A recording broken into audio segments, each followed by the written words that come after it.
Hi, my name is Robert Olive and I am an examiner for ICM, and this is a video tutorial on skills for sitting ICM numeracy exams. In this tutorial we will cover use of significant figures, decimal places, including units in your answers and working, systematic layouts of answers, what to take into the exam, and some final top tips. So firstly, we have significant figures. Significant means important, and the closer the digit is to the beginning of a number, the more significant it is. So for example, if we have the number 75,481, if the question is asking for your answer to 3 significant figures, if you ever see SF, that's short for significant figures. So if you see that in a question, that's what it's asking. So what this is asking is the 3 most important digits in this number, and the closer to the start it is, the more important it is. So to 3SF, this number is equal to 75,500. The reason that this number is a 5 is because the 4th digit is an 8. And the rule is, if it's 5 or more, you round up, so this digit goes up to a 5. But if this was 4 or less, it would remain a 4. So, say, for example, this was 41, it would then be 500 and 5,400. If we're also, say it asks for 2SF of the number 812,472, then this to 2 significant figures would be 810,000. So next we have decimal places. Often a decimal number has too many figures for it to be practical and meaningful. We can often overcome this by rounding the figures up or keeping them the same. The general rule is, if the first figure to be discarded is 5 or more, then we round up, we add 1 to that figure, otherwise the figure remains unchanged. This is quite similar to significant figures, however this is to do with the numbers around a decimal point and not at the start of the number. So for example, if we have the number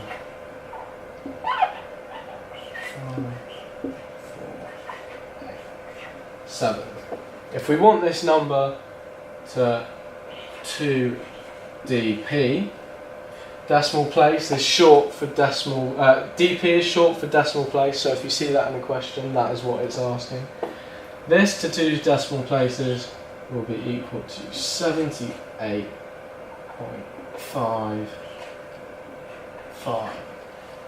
and this digit is a 5 because the digit to the right of it is greater than is 5 or more, so we round up.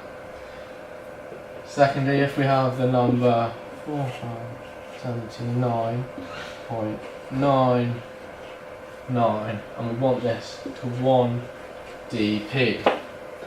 So this is quite an unusual example because to 1 decimal place, obviously we want this to round up to make that a 0, but because it's a 9, what we have to do is we have to look at the next digit. We have to look at this digit here.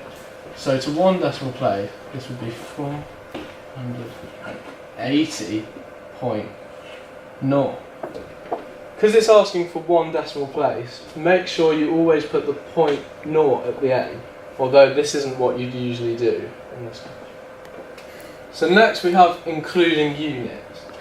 Questions may ask you to calculate answers in pounds, dollars, euros, or any other currency for that matter, but they must include units, as this will incur mark-worthy points and make the answer meaningful. For example, if we say that a car costs £37.59, if you were to leave your final answer as 37.59, this would be meaningless because this could mean 37.59 euros or even 37.9 bananas. So without this pounds here, this isn't the correct answer, and you'll lose marks for that.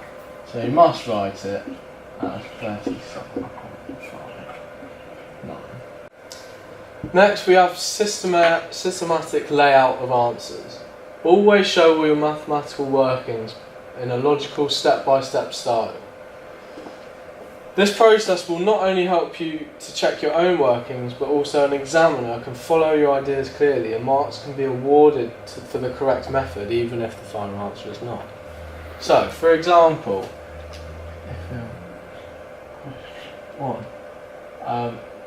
what is 8.9% add to 30 as fraction? So, first, I see that the question is asking for the final answer to be as a fraction. So we've already got one fraction. So what we need to do is to convert this percentage into a fraction. So we know that what this is 8.9 out of 100. But you can't put a decimal place in a fraction because then it's not actually a fraction. So,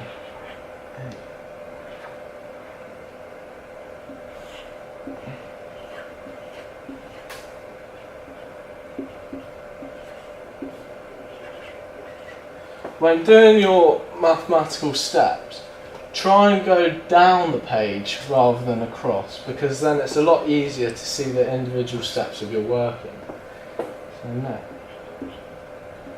So then with this, obviously what we want to do is get it over a common denominator. So the thing on the bottom of the fraction is the same. In this case, 3,000 is the lowest common factor. So what we do is we've times the numerator here by 3, so we'll times the top by 3. So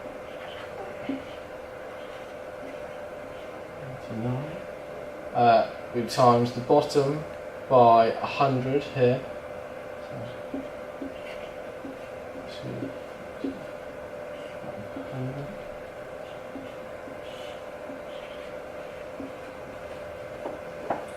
100. And then what we've got here is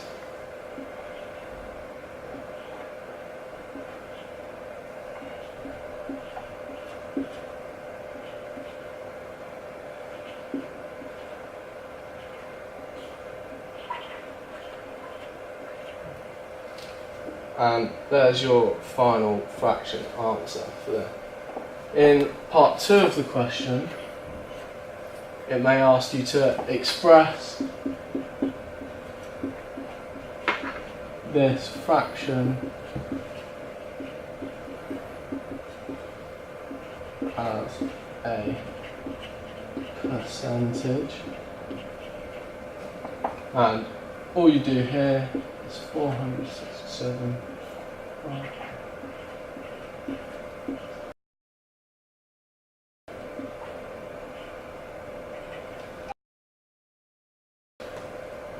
You can do on your calculator, so 467.